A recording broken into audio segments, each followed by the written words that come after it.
Hello everyone, welcome back to Shadow Storyteller. If you love chilling, emotional, and unforgettable true stories before sleep, don't forget to subscribe, like, and share your thoughts in the comments below.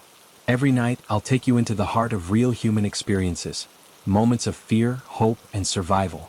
Now, dim the lights, take a deep breath, and listen closely. Tonight's story is titled, The Longest Night in Paradise, California, a family's desperate escape from the 2018 campfire.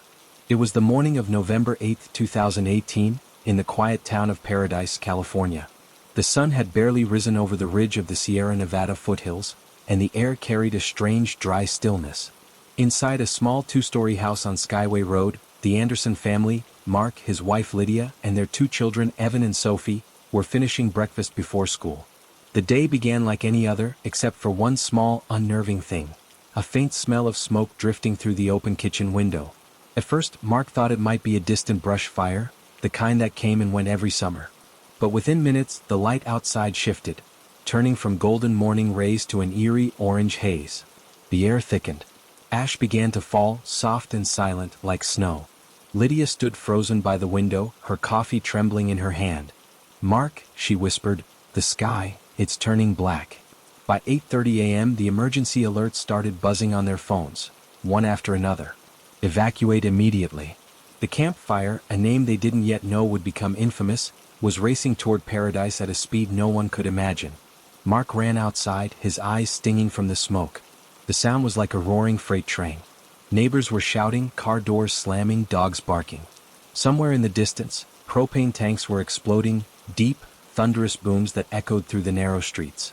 Inside, Lydia packed what she could: photo albums, passports, Sophie's stuffed rabbit, and Evan's inhaler. The children stood by the door, eyes wide, their voices trembling as they asked if they were going to die. "Not if we move fast," Mark said, forcing calm into his voice. But when he stepped onto the porch again, he realized the fire wasn't miles away. It was already in town. The smoke was so thick, the morning had turned to night. He could barely see 5 feet ahead. And the only way out was through the flames. Mark could feel the heat long before he saw the flames.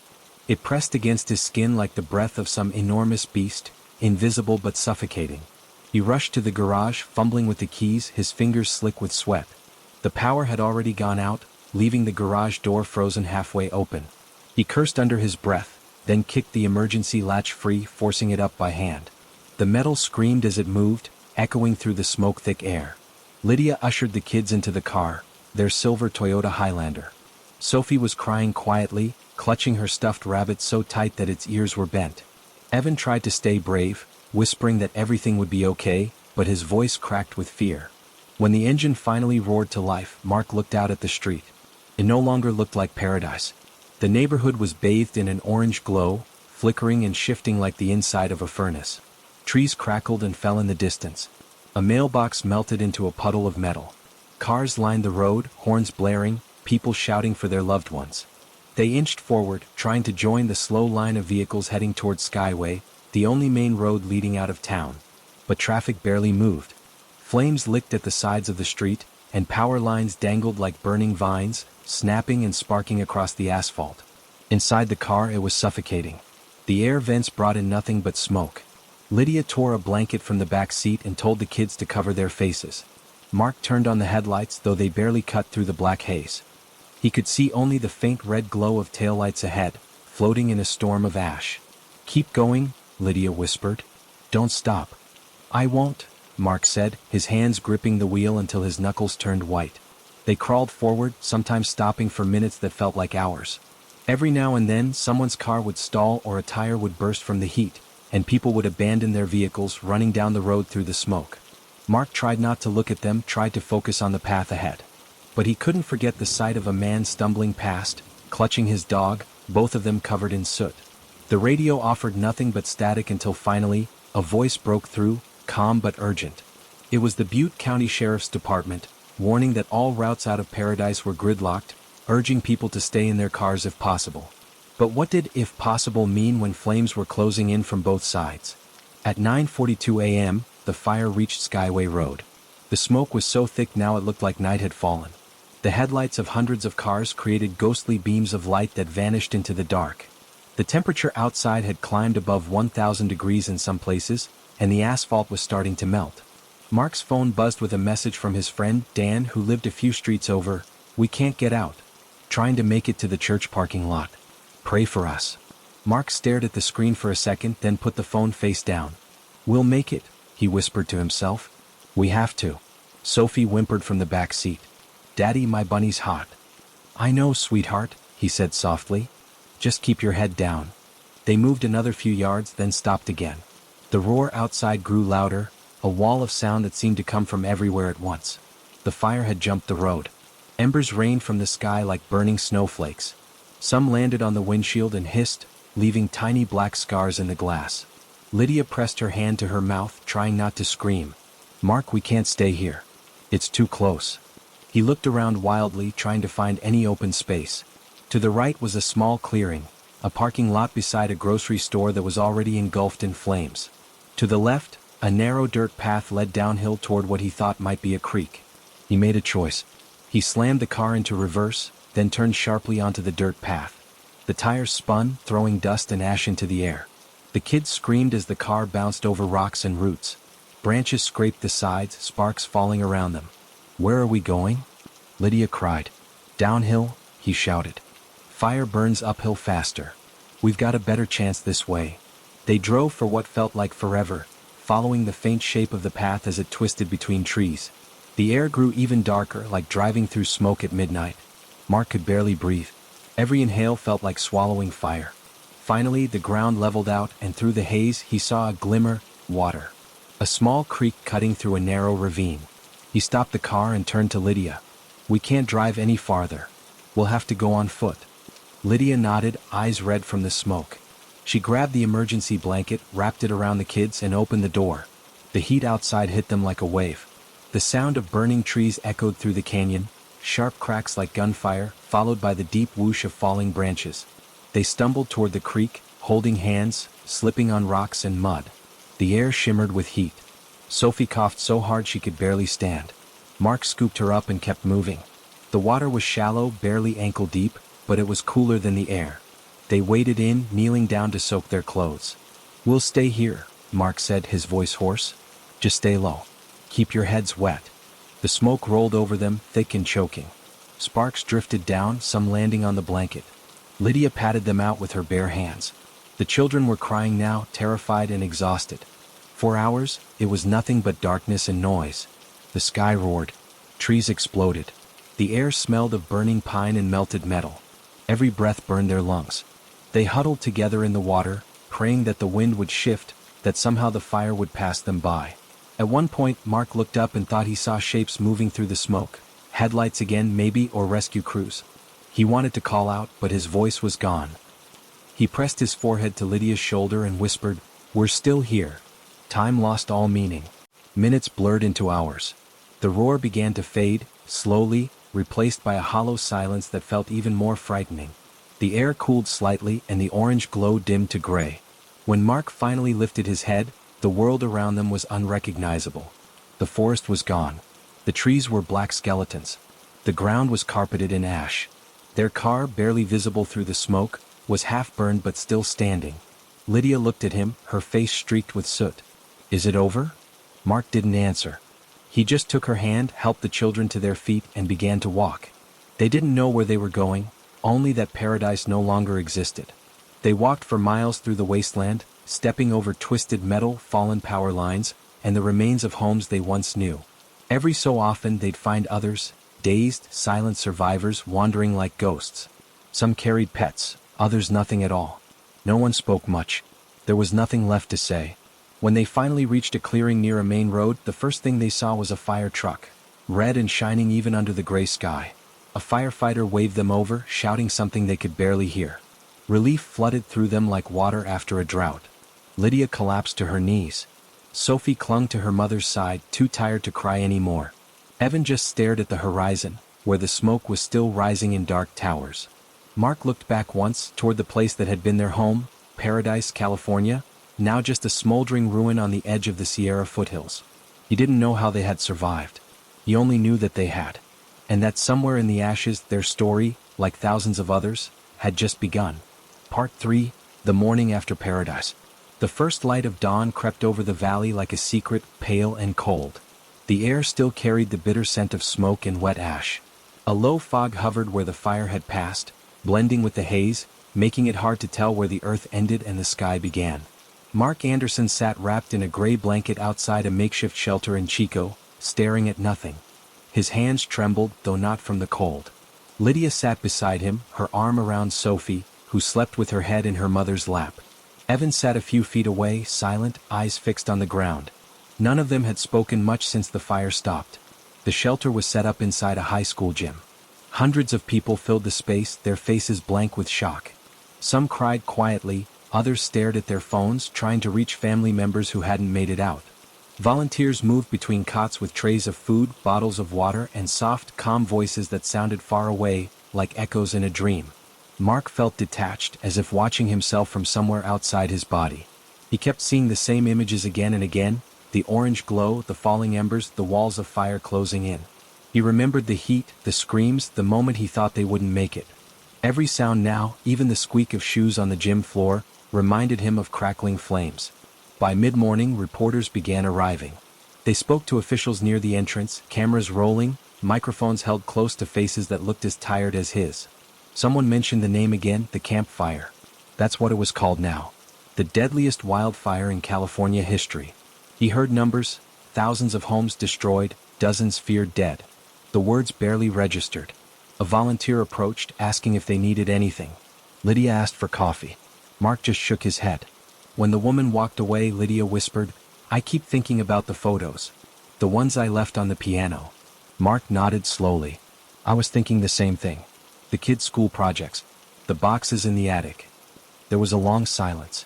Lydia's eyes glistened. "It's all gone, isn't it?" Mark didn't answer. He didn't have to. Outside, the sun climbed higher, turning the haze into a dull gold mist. Helicopters buzzed overhead, carrying water to the still-burning edges of paradise. Fire crews and search teams moved in as soon as it was safe, though most roads remained closed. Later that afternoon, they were told buses would take evacuees to a larger center in Sacramento, where they could stay for several days. Lydia wanted to go. She wanted distance, from the smoke, from the memories, from the charred hills that once held their home. But Mark hesitated. Something in him couldn't leave yet. "I need to see it," he said quietly when the kids were asleep. "I need to see what's left." Lydia looked at him, tired and afraid. "Mark, it's not safe." "I know," he said. "But I have to go. I need to understand that it's really gone." The next morning, before sunrise, he borrowed a spare set of clothes and got a ride with a local firefighter heading toward Paradise. The man's name was Roy, middle-aged, eyes red from smoke and exhaustion. He didn't talk much, just nodded as Mark climbed into the truck. The road to Paradise looked like the surface of another planet. Entire stretches of forest were flattened, blackened trunks jutting out of the ground like broken teeth. Cars sat abandoned on the roadside, melted into twisted shapes. The air still shimmered with heat in places, though the main blaze had passed days earlier. When they reached the edge of town, Roy slowed down. "You sure you want to see this?" Mark nodded. "Yes." They drove in silence through what had been neighborhoods: Edgewood Lane, Clark Road, Pearson. Street signs were bent or missing. Every house was gone, reduced to foundations and chimneys standing alone like gravestones. The smell was thick and sour, a mix of smoke, metal, and something unnameable. When they turned onto Skyway Road, Mark's throat closed. The houses looked familiar even in ruin. He could see where his fence used to be, the outline of his mailbox, the spot where Sophie had learned to ride her bike. The Anderson house was nothing but ash and twisted beams. He got out of the truck and walked toward it, his shoes crunching on glass and debris.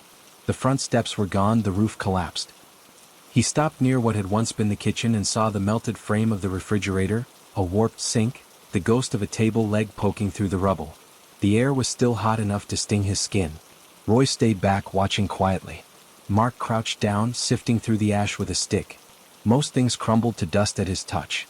But near the edge of what had been the living room, he found something small, a piece of metal, blackened but recognizable. It was the corner of their picture frame, the one that had held their wedding photo. The glass was gone, the image burned away. Only the outline of where it had once been remained. Mark held it for a moment, then let it fall. His eyes blurred with smoke and tears.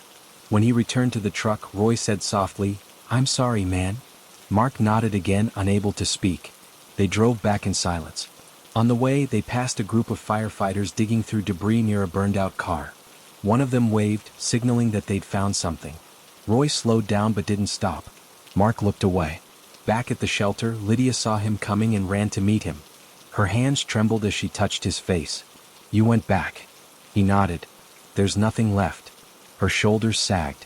For a long time, they just stood there, holding each other while the noise of the shelter carried on around them. Crying children, murmured prayers, the hum of generators outside. That night, they tried to sleep, but every time Mark closed his eyes, he saw fire. He saw the sky turning black, the trees falling, the faces of neighbors he never saw again. He lay awake, staring at the ceiling of the gym, wondering how anyone could rebuild from this. Days turned into weeks. The numbers grew worse. 85 people confirmed dead, thousands missing at first, most later found in evacuation centers. The news called it an inferno, a disaster of biblical scale. Paradise was gone.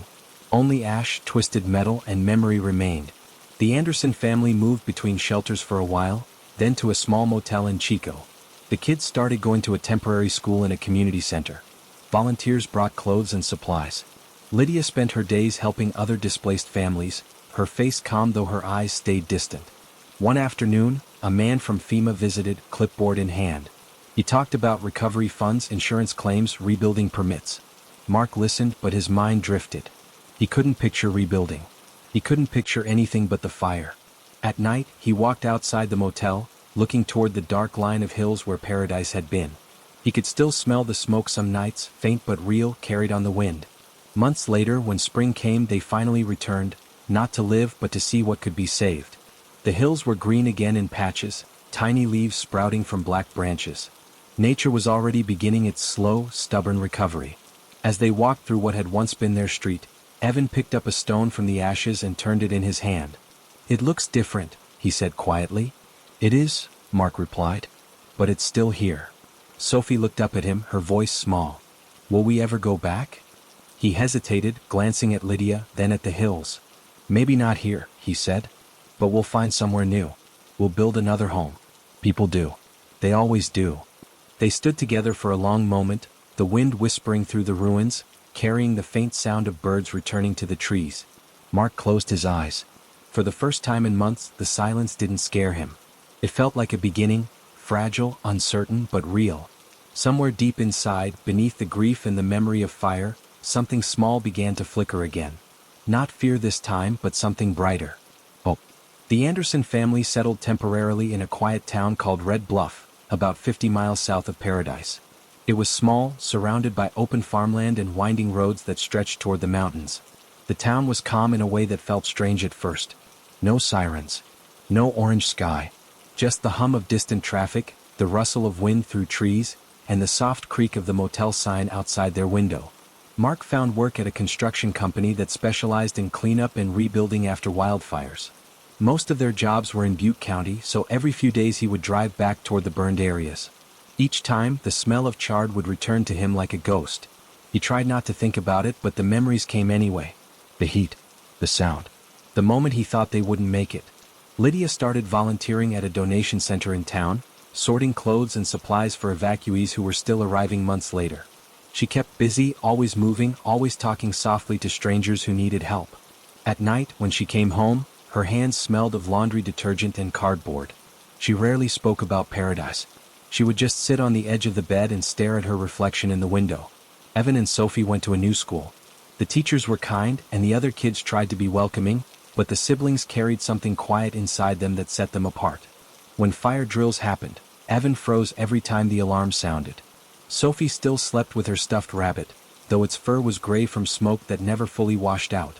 For a while, they lived as if floating between two worlds, the one before the fire and the one after. The line between them was invisible but heavy.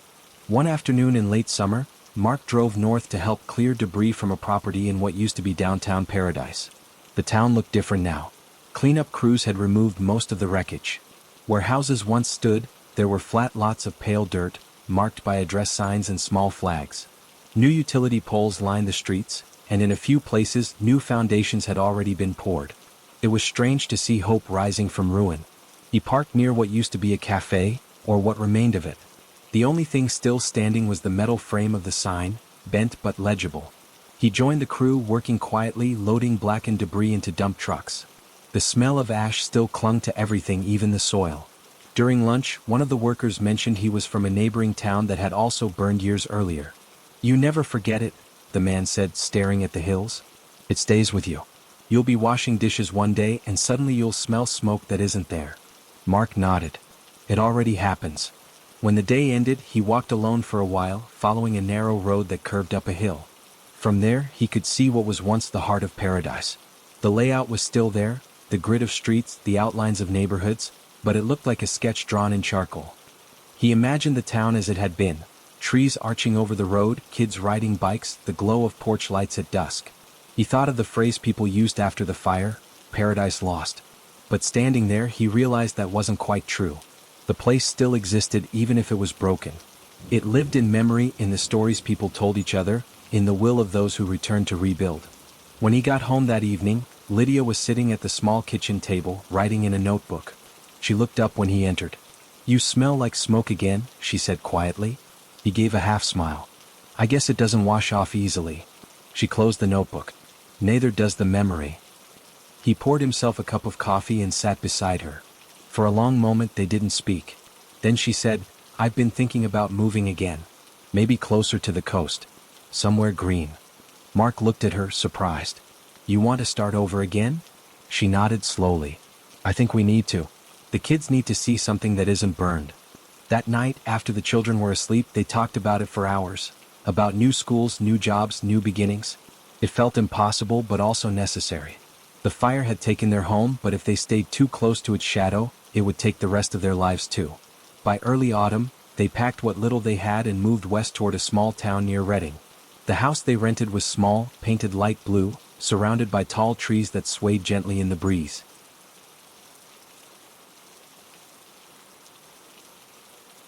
The first night there, Lydia stood on the porch and listened to the wind rustling through the leaves. The sound reminded her of the forest before the fire, but this time it didn't frighten her. Sophie loved the new house immediately. She ran from room to room, her laughter echoing against the bare walls. Evan was slower to adjust, but eventually he joined her, chasing her through the hallway. For the first time in months, the sound of their laughter didn't carry any strain. Mark found work with a local builder who was helping construct new homes for displaced families. Every day he drove out to job sites surrounded by pine trees, the air crisp and cool.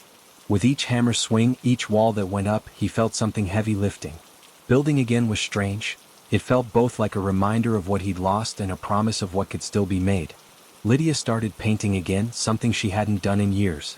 Her first canvas was small, just an image of a hill beneath a cloudy sky. But as the days passed, her paintings grew brighter.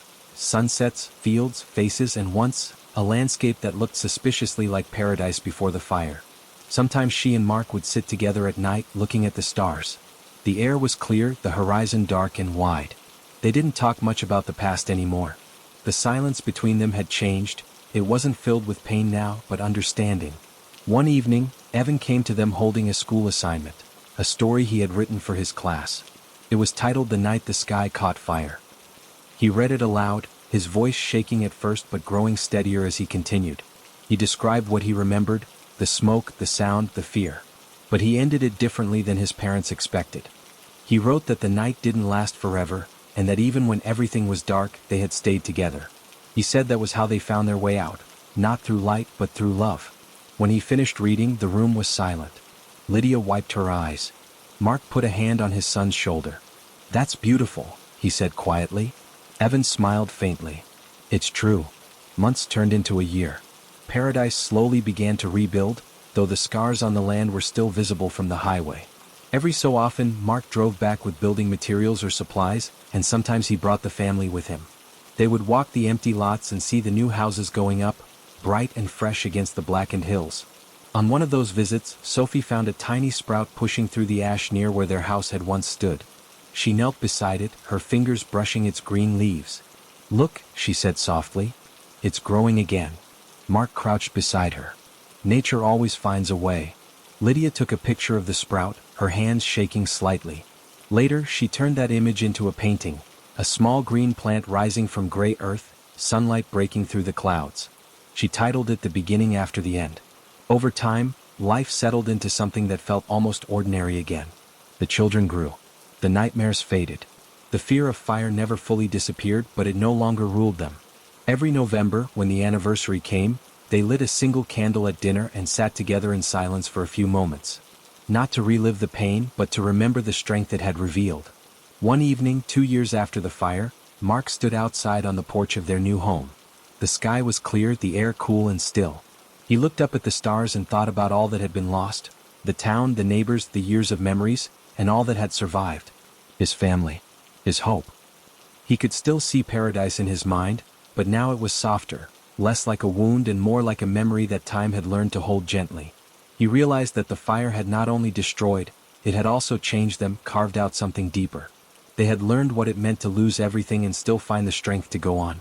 They had learned that home was not a place made of wood or stone, but a small circle of light you carry inside you, one that cannot be burned away. As he stood there, a faint wind stirred the trees, carrying the scent of pine and something faintly sweet, the smell of life returning. He closed his eyes and let the sound wash over him.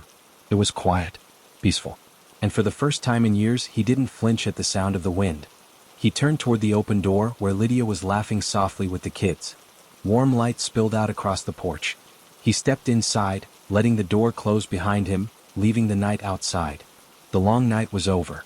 But the story, their story, would never really end. It would live on in their voices, in every new day they built together, in every dawn that rose over the quiet hills of California. And maybe, somewhere far above the smoke and the stars, paradise still whispered its name, not as a place of loss but as a promise of return. It had been 15 years since the night the sky caught fire. The world had changed as it always does with time, but some things never left. The sound of wind through dry grass still carried faint whispers of what had once burned. The air in the foothills of Butte County was clear again, sharp with pine and wild sage, but underneath it all there lingered something older, the scent of memory. Evan Anderson was 31 years old now. He had grown taller than his father, with the same dark hair and quiet eyes. He worked as a journalist for a regional paper in Sacramento, mostly writing human stories, small pieces about survival, loss, and the strange beauty that followed tragedy. His editor used to say he had a voice that understood silence. He never said why. When the anniversary of the campfire came around that year, he decided to return to paradise. He told himself it was for an article, a retrospective piece on how the town had rebuilt. But deep down he knew it was something more personal, something unfinished. He left early in the morning, driving north along the familiar highways that had once been evacuation routes. The sun rose slowly behind him, washing the sky in soft gold.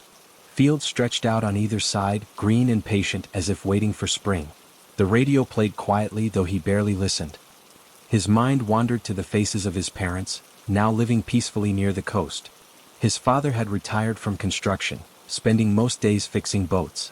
His mother painted landscapes full of light. Sophie was in college, studying environmental science, drawn by something she said she owed to the earth. Evan still lived with a restlessness that he didn't quite understand. His friends said he was driven, always searching for something just out of reach.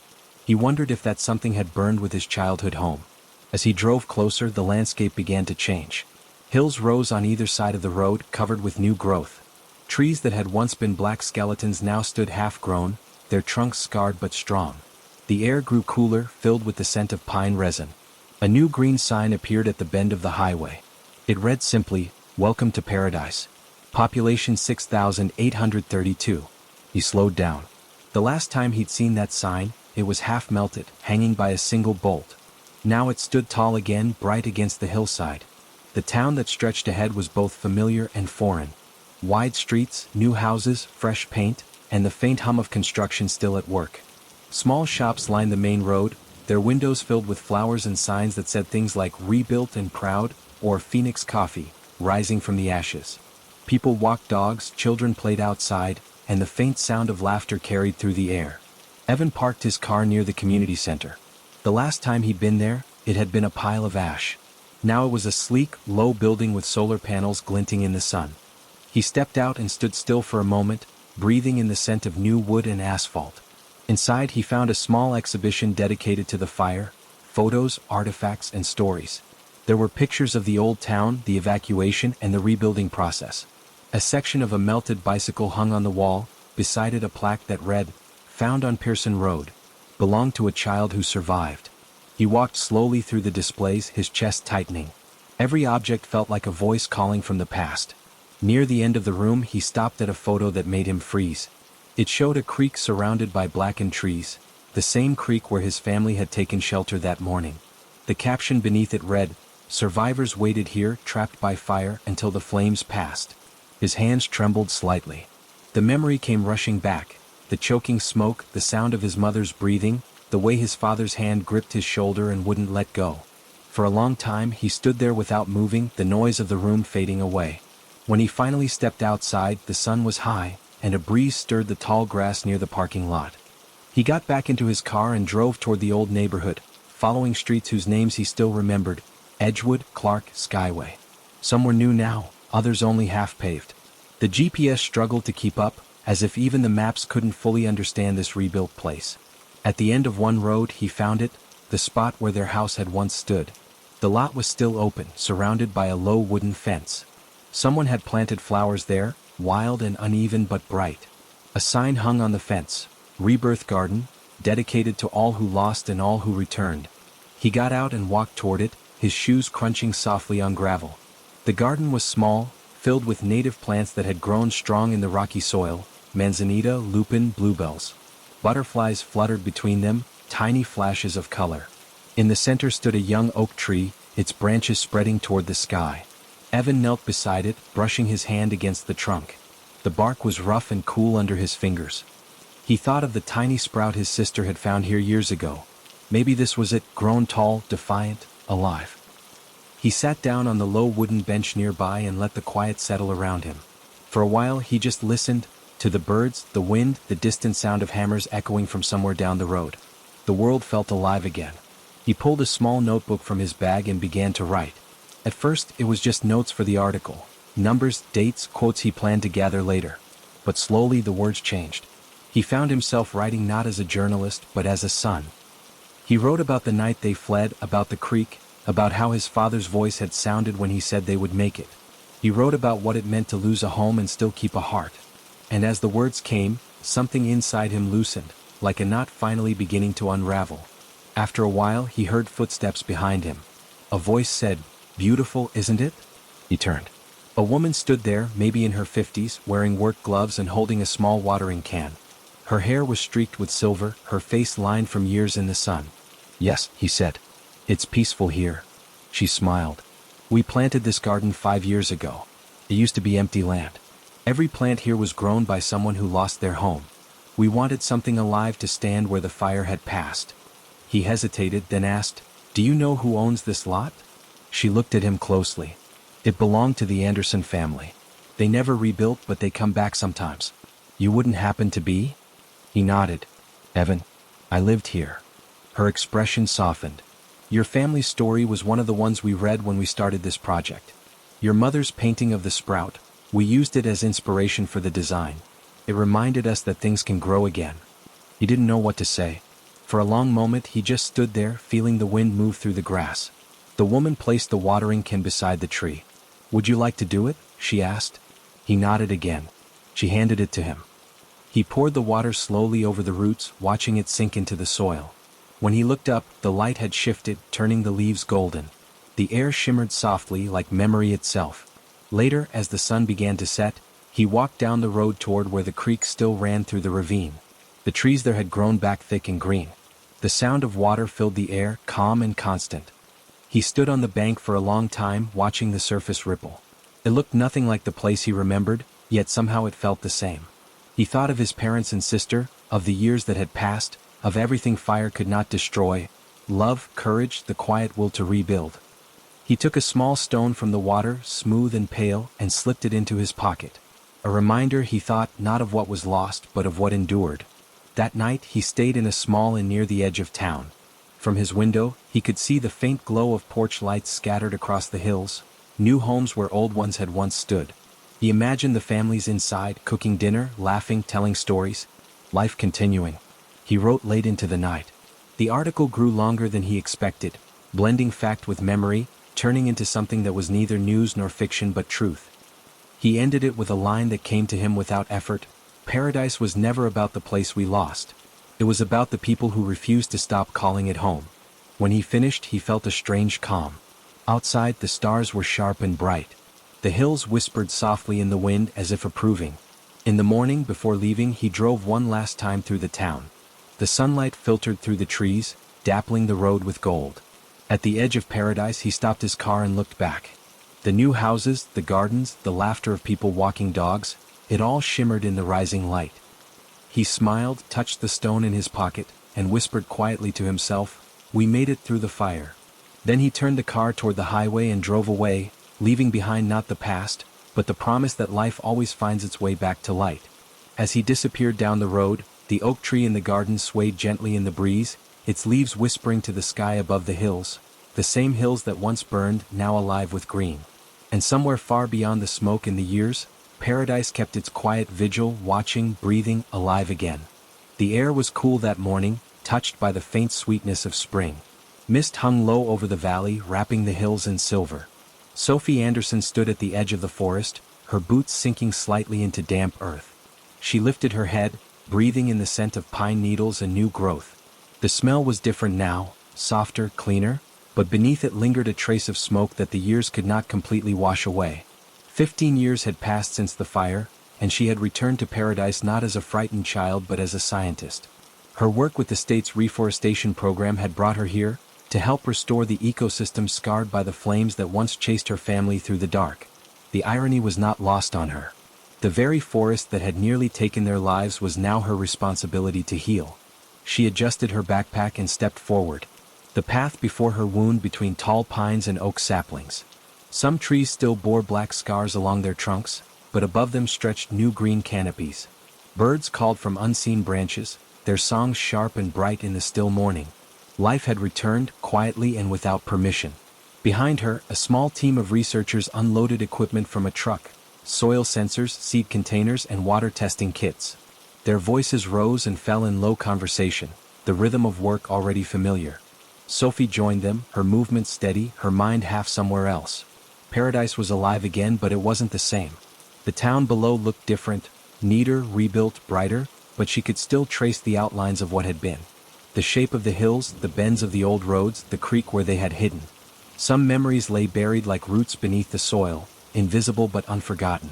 She crouched beside a young cedar, its thin trunk rising straight and sure from the ash-rich ground.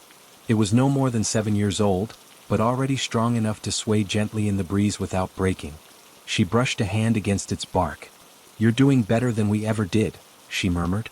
Her supervisor, a man named David, walked up beside her.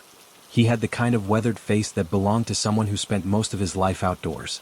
"These ones were planted 2 years after the fire," he said. "We didn't think half of them would survive the droughts, but look at them. Nature's tougher than people give her credit for." Sophie nodded. She always was. They spent the morning collecting samples and recording data. The forest floor was soft with moss and fallen leaves. Where the fire had once roared, now only the gentle hum of insects remained.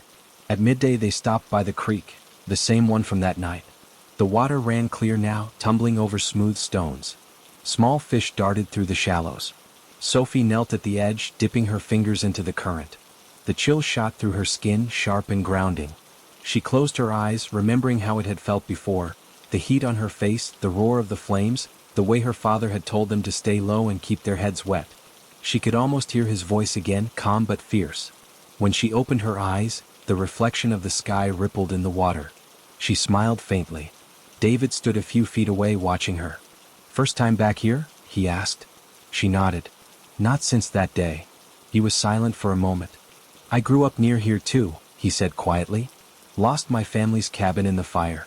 It's strange, isn't it? To walk through it again and see how much has changed." "It's strange," she agreed. "But it feels right somehow. Like it wanted to live again." He smiled, then turned back toward the truck. "That's nature for you. She forgets the way people don't." When the day's work was done, the team packed up and drove back toward town. The sun was low by then, painting the hills in gold. Sophie watched through the window as they passed the rebuilt neighborhoods, rows of new homes standing where ashes had once been. Children played in driveways, their laughter echoing faintly through the open air. They passed the community center, the same one her brother had written about in his article years earlier. The building gleamed in the sunlight, surrounded by a small park where people walked dogs and sat on benches. A mural covered one side, a phoenix rising from a forest, its wings made of painted leaves. At the bottom were the words, "We remember, we rebuild, we rise." Sophie felt her chest tighten. She thought of her brother, of how his article had become a part of the town's healing, read aloud at community gatherings, quoted on memorial plaques.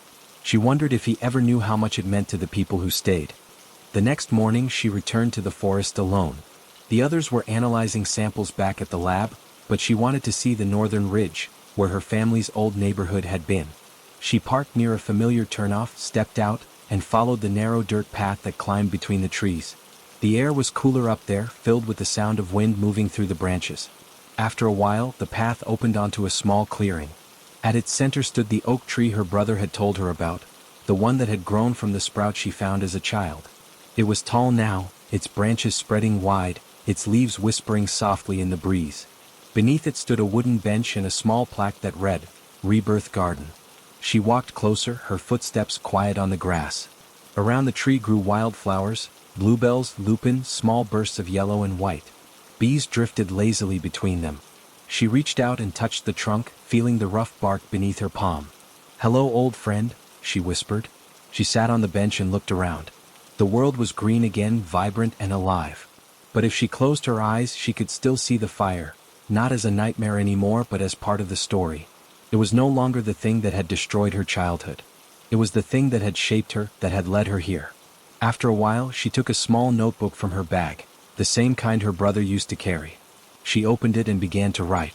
Not about data or research this time, but about the forest, the resilience she saw in every root and leaf. She wrote about her parents who had built a quiet life by the sea, and about her brother, whose words had given the town its courage. She wrote about the fire, but she didn't call it destruction. She called it transformation. The sun moved higher, spilling light through the branches. She could hear distant laughter from the town below, the sound of someone hammering, a dog barking. Life continued its endless rhythm as it always had. She thought of her mother's paintings, how each one seemed to hold both grief and light in equal measure. She thought of her father's voice, calm and steady, telling them to move fast, to stay together. She realized then that the lesson wasn't about fire at all. It was about endurance, about love that survives the worst of storms. When she finished writing, she stood and walked to the edge of the clearing. The hills rolled away before her, covered in green and gold. A soft wind lifted her hair, carrying with it the faint scent of pine and earth. Below, the town shimmered in sunlight, a mosaic of rooftops and trees. Smoke rose from chimneys now, not from flames but from the warmth of families cooking dinner, talking, laughing. Paradise lived again, not as it once was but as it needed to be. Sophie smiled. For years she had carried the fire inside her like a scar. Now, standing there, she realized it had become something else. A flame that burned quietly, lighting her path instead of haunting it. She took one last look at the oak tree before turning back down the path. The sound of wind through its branches followed her, soft and endless. That evening, she drove to the edge of town where a new overlook had been built. From there, she could see the valley spread beneath her. The forests, the creek, the distant river winding like a silver thread. The sky was painted in streaks of orange and purple. She sat on the hood of her truck and watched the light fade. When the first stars appeared, she took the small stone her brother had once carried, the one he had given her years ago, and placed it on the ground beside her. "Thank you," she whispered to the hills, to the fire that once was, to the forest that remembered. As the wind moved through the grass, she felt the world breathe around her, steady, alive, forgiving. The night deepened and the stars burned brighter. In their quiet glow, paradise rested, not lost, not broken, but reborn. And somewhere in the dark forest below, the creek whispered to the roots of the growing trees, carrying with it the memory of those who survived, those who rebuilt, and those who came back to heal. The forest, in its endless patience, listened. It held their stories the way it held its seeds, waiting, remembering, growing. It would always remember. Years later, the hills of paradise stood quiet beneath a blue California sky. The oak tree at the center of the rebirth garden had grown broad and strong, its branches spreading wide enough to cast a cool shade across the bench below. The scars of the past had softened with time, roads paved smooth, new homes weathered by years of laughter and rain. Every November, the town gathered in the park for a simple remembrance. Not a ceremony of grief, but of gratitude, for survival, for courage, for the stubborn beauty of life that refused to fade. Candles were placed along the creek, their flames drifting like stars on water. Names were read, stories shared, and for a moment the town that had once burned shone brighter than ever. That evening the Anderson family stood quietly near the oak tree. Evan was older now, his hair touched with silver at the temples. His sister Sophie stood beside him, her hands streaked with soil from the day's planting. Their parents were there too, slower, gentler, but smiling with the calm of people who had made peace with what was. "Do you ever think about that night?" Sophie asked softly. Evan nodded. "Every time the wind changes. But it doesn't hurt anymore. It just reminds me we made it." Their mother looked up at the branches above them. "Your father once told me that fire takes what it wants, but it also gives back. It clears the way for something new to grow." Her father smiled faintly. "I didn't mean it to sound so poetic back then," he said. "I just wanted us to survive." They all laughed quietly. The sound drifted through the air like the soft murmur of leaves. When the sky darkened, they lit a single candle and placed it beneath the tree. The flame flickered gently, reflected in their eyes. Around them, others did the same until the entire garden glowed with light. For a long time no one spoke. There was no need. The silence was full of memory, of hope, of all the small moments that had carried them from fire to peace. Evan took a step back, his gaze tracing the horizon where the hills met the stars. "You know," he said quietly, "I think paradise finally became what its name always meant to be." Sophie nodded. "Not perfect, just alive." Their mother slipped her arm through her husband's. "That's all any paradise really needs to be." A soft wind rose, stirring the branches above. The leaves rustled gently, whispering to the night. The candle flames bent and swayed, but none went out. And in that quiet light, the Anderson family stood together, the same way they had stood all those years ago, holding on to one another while the world burned around them. But now there was no fire, no fear, no smoke. Only the sound of wind moving through living trees. The forest that had once devoured their town now breathed with new life. The creek still sang below the hill. And the people who had returned, rebuilt, and remembered carried their story forward like a flame that would never fade. As the night deepened, the stars hung low above paradise, shimmering like distant embers. The wind passed through the valley, gentle and warm, touching every roof, every tree, every heart that still called this place home. Paradise, the town that burned, the town that rose, slept peacefully beneath its endless sky. And the world, for a while, was quiet again.